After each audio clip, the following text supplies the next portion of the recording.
flag salute. I pledge allegiance to the flag of the United States of America and to the republic for which it stands, one nation, under God, indivisible, with liberty and justice for all. Sunshine Law Statement, all requirements of the Open Public Meetings Act have been met for this meeting of the Board of Education in the Borough of Oradell. Notice of this meeting was filed with the record of town news and all persons requesting such notice. Mr. Griffin, would you read the mission statement?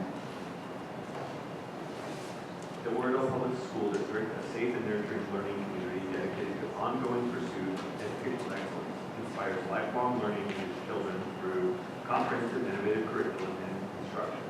The district fully supports and expects the attainment of New Jersey core curriculum content standards on the part of all students within the school environment designed to maximize student potential, develop responsible citizens, and promote respect for the uniqueness of all individuals. Thank you. Roll call. Mr. Griffin? Here. Mrs. Shapiro? Here. Mrs. Walker? Here. Mr. Walsh? Here. Dr. Wesley? Mr. Darian? Here. Mrs. Nichols? Here, open to the public for agenda items only.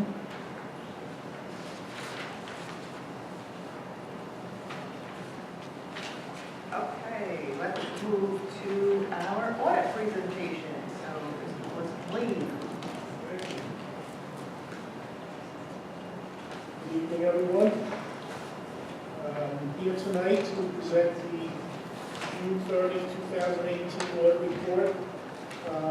We previously met with the Finance Committee and went over the report in detail. I'll give you a synopsis tonight. Normally, this presentation is done in somewhere around December. This year, there was an implementation of a new accounting pronouncement for post-retirement medical benefit liabilities, expenses, and revenues. That information comes from the Division of Pension. We did not receive that information until about 3 weeks ago. As soon as we got it, we were able to complete the report and issue it to the district.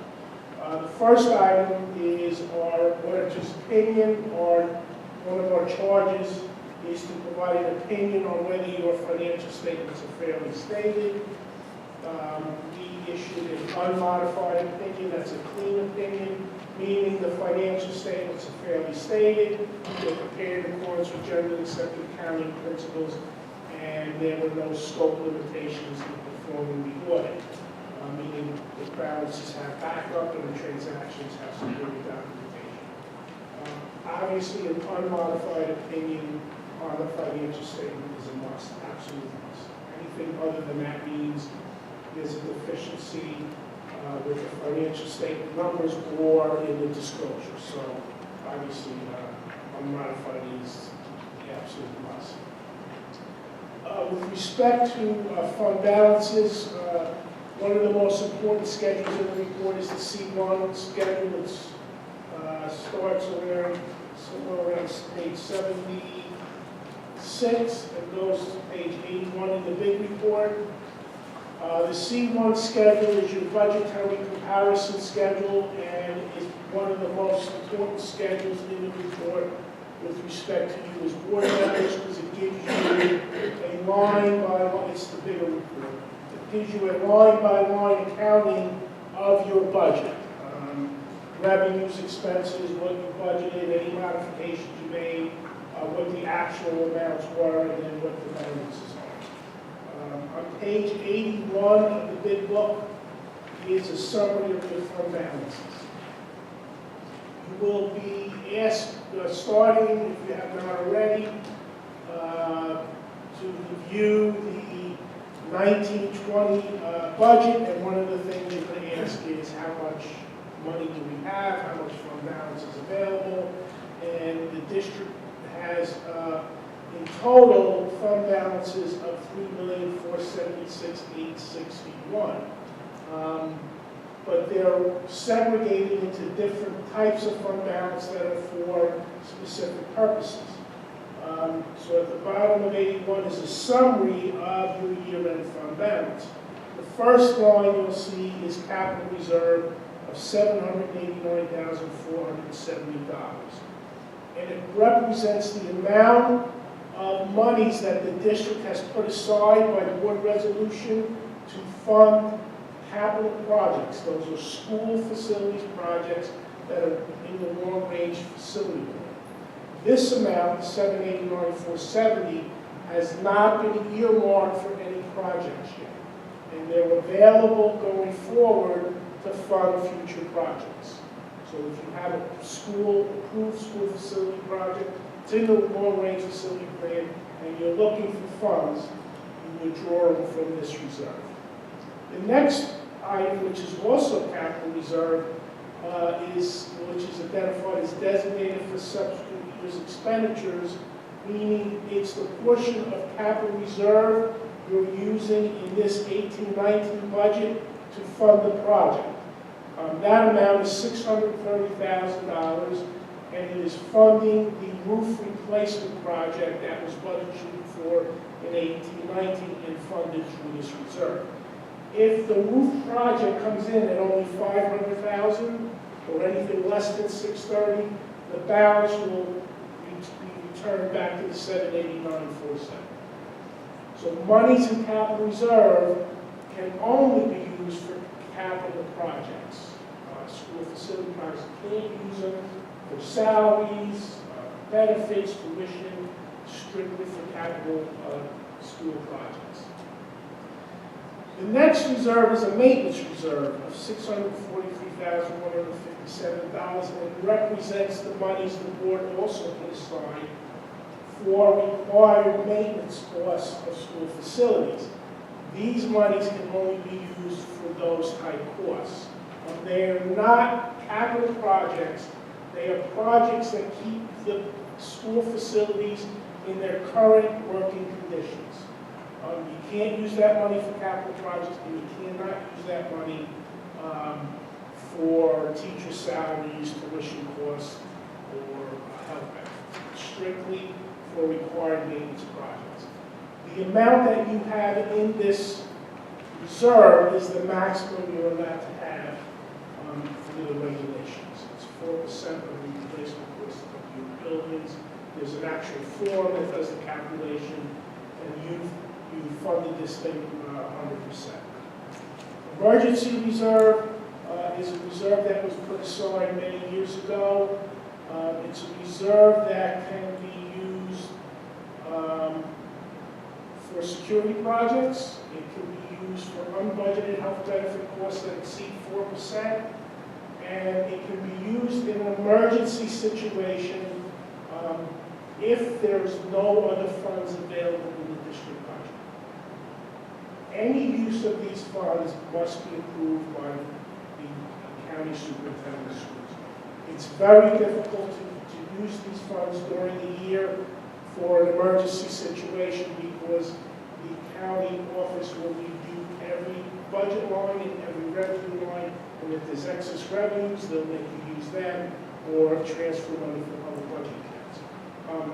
The $250 for a school district of your size is also the maximum you're allowed to put in this reserve. So it's a fully funded reserve. The next item is excess surplus, $313,258. In the state of New Jersey, school districts are only allowed to have a certain amount of what they call unassigned fund balance or surplus. Anything that's above the 2% and you're allowed to maintain 2% of your budget. Anything that is over the 2% that was not transferred to the reserves we just spoke about shows up as surplus. At the end of June 30th, 18, after you made all your transfers to the reserves and closed out the books, you have $313,258 of excess surplus. Those funds must be used as a revenue source in the 19-20 budget. You have no other choice. Not a bad thing, it's actually a good thing. When you start the budget process, the first revenue item will be fund balance, and you will have that at least $313,258 of revenue from anticipated surplus. The next item, reserved excess surplus designated for subsequent year expenditures, 217,720, represents the excess surplus from June 30th of 17, that was over the 2%, that you're using now to fund the 18-19 budget. You had to use it to fund the 18-19 budget, you had no choice. It's being used now, and in all reality is no longer available going forward to fund future expenses.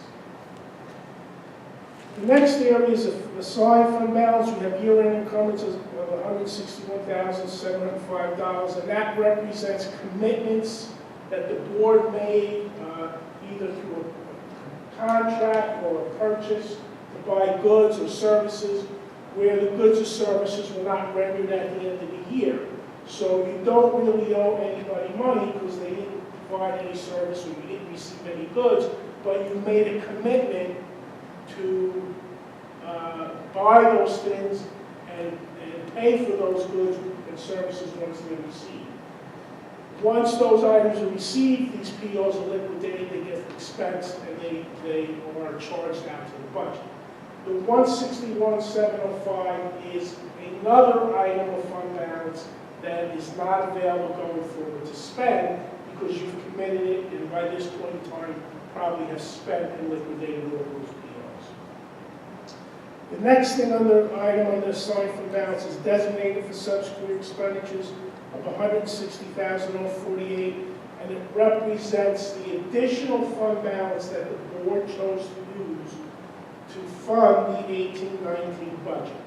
So you had to use the 217,720 of excess surplus, and you added 160,048 to that number. So you did all your expenditures, you did all your revenues, your state aid, you did your taxes, and you put your 217 of excess surplus in, and to balance that budget, you added an additional 160,048. So in total, the 217 and 160 is approximately 378,000 of fund balance to fund the 18-19 budget. That 160 is also not available going forward because it's funding expenses this year. The last item is the unassigned fund balance. We used to call it surplus, free balance. It's 311,503, represents the maximum amount of unassigned fund balance you're allowed to have at the end of the year.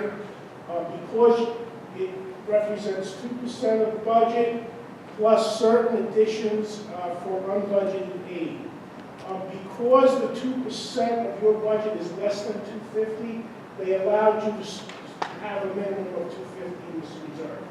In addition to the 250, you were able to add an additional 61,503 to get you up to the 311,503 because of unbudgeted state aid from extraordinary aid, which is reimbursement of excess special ed costs, and non-public transportation aid.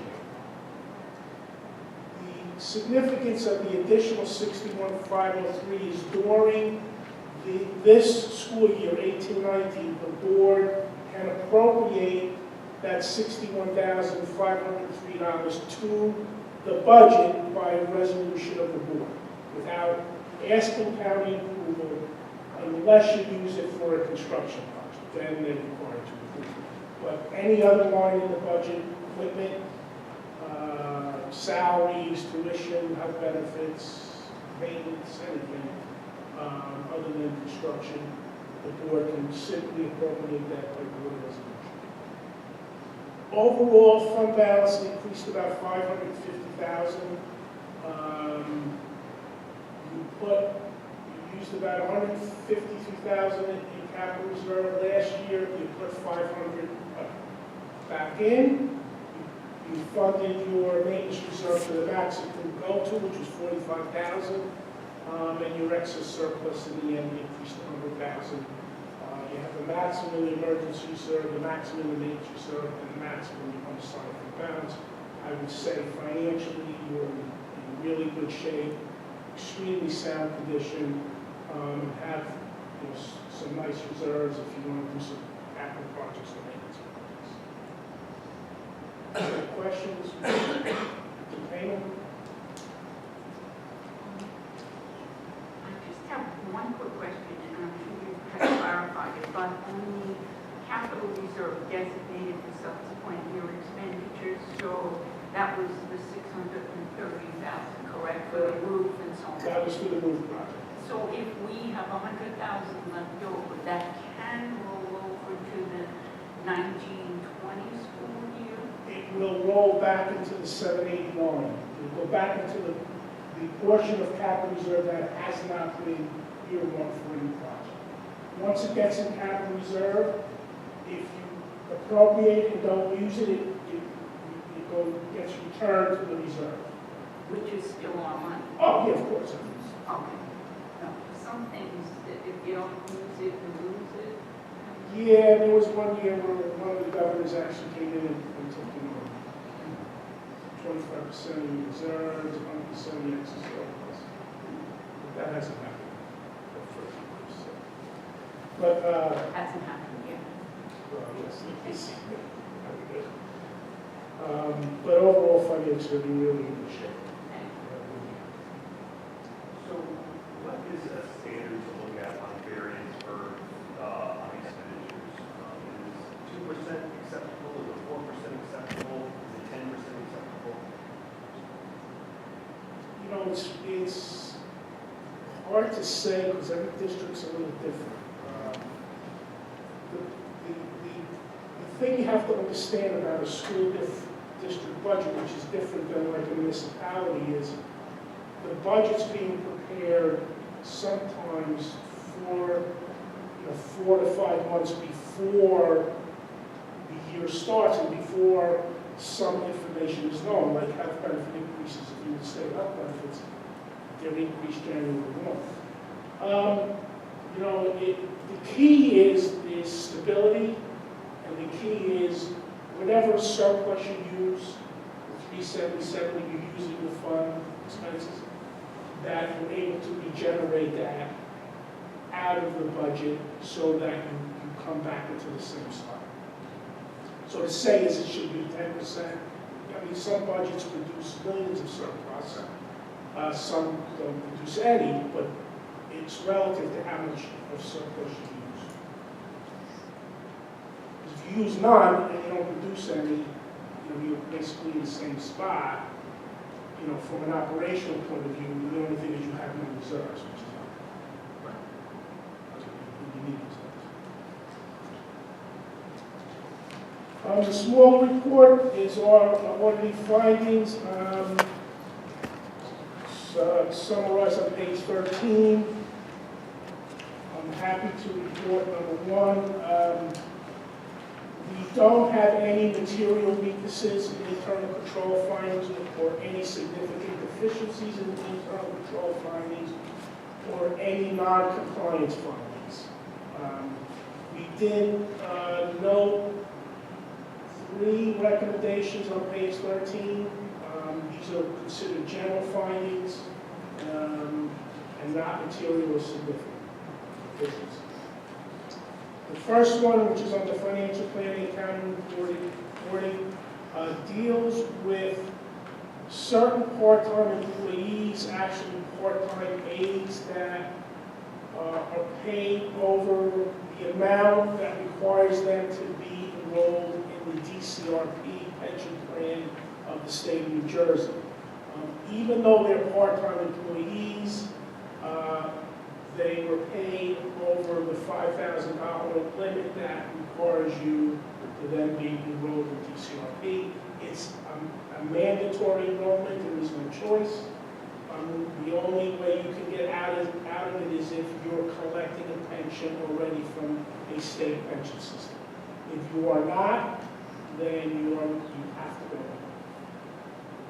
So our recommendation is the district review all part-time employees' eligibility for enrollment into the DCRP.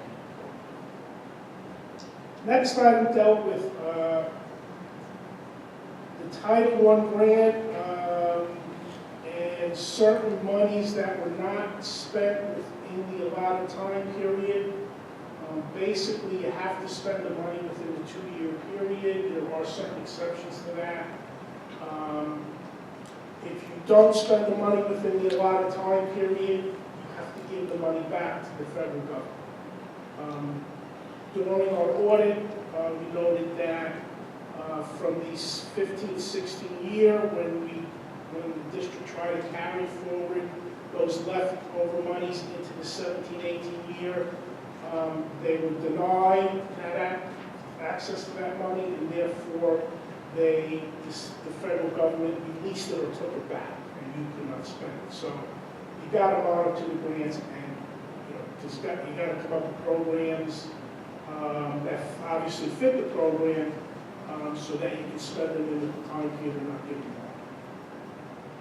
back. The last recommendation was under student body activities. Those are your student organizations, clubs. It's an account that is similar to a trust account. The students put monies in there, the clubs and organizations put monies in there, and then they spend it on their organization, the clubs, their activities. The expenditures in those funds, like the expenditures in the regular general fund, requires a voucher to process the payment of a bill. And doing the audit, there were instances where those vouchers were not prepared. No one signed off that it was an approved expenditure, but the bill was paid. The bills were all supported. The activities looked absolutely legitimate student activities, but you still need that control in place, where you have someone fill out a voucher, say what activity it gets charged to, and it gets approved. So our recommendation there is recommended that check request forms be prepared and approved for all disbursements made from the student activity account. None of the recommendation are repeats, so all the recommendations from the prior year were corrected. And these are new findings, however, nothing that is significant or material in nature. Questions? Any more questions? Thank you. See you again next year, See you or next before. year. Thanks a lot. Right. Thanks. Happy Valentine's Day. You too.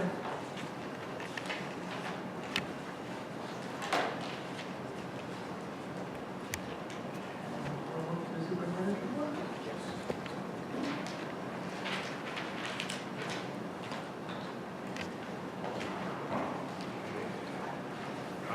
Just a few things. First, we did also originally have scheduled for tonight a report from Johnson Controls on our ESA project. However, when we had to postpone our board meeting, the team from Johnson Controls had another commitment tonight. So we have rescheduled their report to the board to March 13th. So that's when they'll be back. The other thing that I wanted to let you know is that other things that are upcoming in the near future, the first of a couple of updates on our district goals. We have an update on the SEL goals scheduled for February 27th. We have an update on our academic goal scheduled for March 13th. And then under the Buildings and Grounds Committee report, you're also going to hear some updated information about our third goal on facilities. The other thing I wanted to report tonight is that the total student enrollment as of January 30th, 2019 was 764. The student attendance rate for the month of January was 95.21. And then the one other thing that I wanted to let you know is that under the administrative resolutions this evening, we have a HIB report. So I'll be recommending that the board accepts report number 1.22.19.1. That's all that I have for this evening. Thank you. Do you have anything from the VA or no? The audit report was. Okay. We'll move on to the minutes. We have review of January 22nd. Any questions or comments, please email our business administrator. We have the approval of meeting minutes for January 7th. Do I have a motion? I move that we approve January 7th. Second. Second by Mr. Griffin. Any questions? Call the question? Mr. Griffin, Yes. Mrs. Shapiro, Yes. Mrs. Walker, Yes. Mr. Walsh, Yes. Dr. Westlake, Mr. Derry, Yes. Mrs. Nichols. Abstain. Committee reports, administrative items. Mr. Derry, you want to make that motion for any? Yes, I would like to introduce item P1. Second? Second. Mrs. Walker? Second. Any questions? Call the question? Mr. Griffin, Yes. Mrs. Shapiro, Yes. Mrs. Walker, Yes. Mr. Walsh, Yes. Dr. Westlake, Mr. Derry, Yes. Mrs. Nichols. Yes. Buildings and grounds, Mr. Derry? Yes, before we make a motion on the facilities request here on the agenda, I'd just like to review our last B&G subcommittee meeting. We had a meeting on the 6th. Several topics were discussed. The one that's applicable for this evening is facility improvements. In everyone's packet, there was an insert titled Proposed Changes to Room Usage. And what I'd like to do is just briefly go through this document, if you have a moment, and just discuss what the subcommittee is recommending and what other options are available if we feel that we should pursue a larger scope than what the subcommittee is proposing. The top 3 items essentially is along the lines of our district goal, which is to remodel in the basement the storage room and what is now the faculty room. That will be, if you look under the column current use, and you look over to the right to the proposed use, you can see how we'll be reconfiguring those spaces. The next column is an estimate of cost, and that's on the low side. And the last column is an estimated cost on the high side. Now, I just want to remind everyone that these are preliminary estimates. They're very crude. I think the point of this conversation is that we just set direction. We want to know what the scope of the work is going to be and roughly what it entails before we instruct our superintendent, the administrative staff to provide more further details, as well as instruct our architect to draw up some plans. So we didn't want to unnecessarily have additional work, so that's the whole point of this conversation this evening. If you look further down on this piece of paper here, you have other optional projects under consideration. And the first column is just the description of the room. The second column is the current use. The third is the proposed use.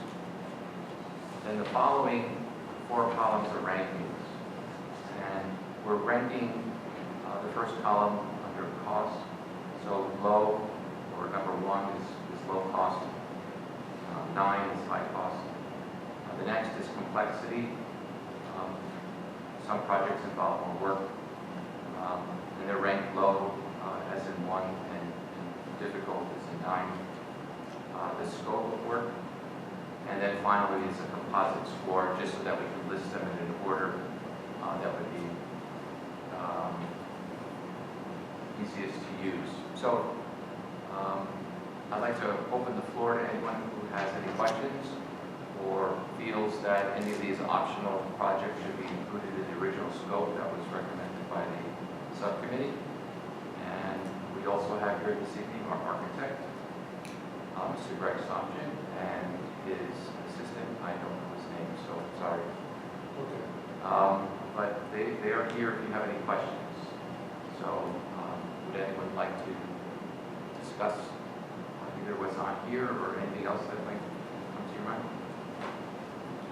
I would like to, does someone have a readout of the actual district goal wording that we had that relates to this? I would love to just get that exact wording while I'm looking at this.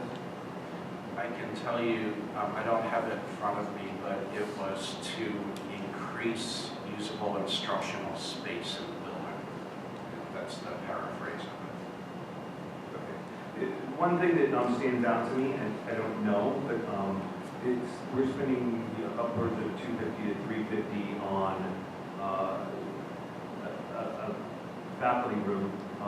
Is that going to be used as an instructional space? I can speak to that. So the storage room, which is the primary room for instruction, is not big enough, and we need to expand it to make it larger, and we're expanding it into the faculty. So there needs to be construction there to satisfy the increase of the storage room. In addition, there's a supervisor office that's upstairs in a, what would you call it, special ed room? Well, a multi-use supplemental. It's a multi-use supplemental room where they do instruction, and we have administrative people who are sharing the space. And that person will also come down into the faculty room area. And we'll also be providing a space for professional development for teachers. It's like a mini library with a conference table.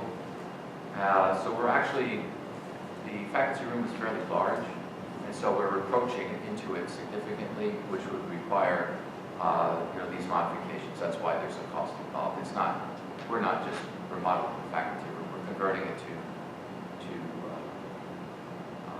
purposeful space so that we can free up other space from Well, what you were saying a second ago is that there's a room upstairs that's being used for instruction and it's being shared. But one thing that does concern me is if the goal is to spend money to increase instructional space, this seems like we're dedicating a lot of money that doesn't necessarily change the amount of instructional space. We're still using the same spaces, we're just using them differently. Technically, the classroom 217 will be vacated. If you look down at the last item in the first paragraph there, room 217. First paragraph, what do we, is first block? First block. Yes, got it. So 217 is moving into the storage room. But as far as the project goes and dedicating money, we're getting that at no cost. So as far as like... Well, in order to move those people out of there, we have to build that classroom that's downstairs in the basement, which is currently the storage room, and it becomes the talented and gifted room. So we have to build a room to move the people out of 217. So it's basically a big game of musical chairs. Once we create space downstairs, then it frees up space upstairs for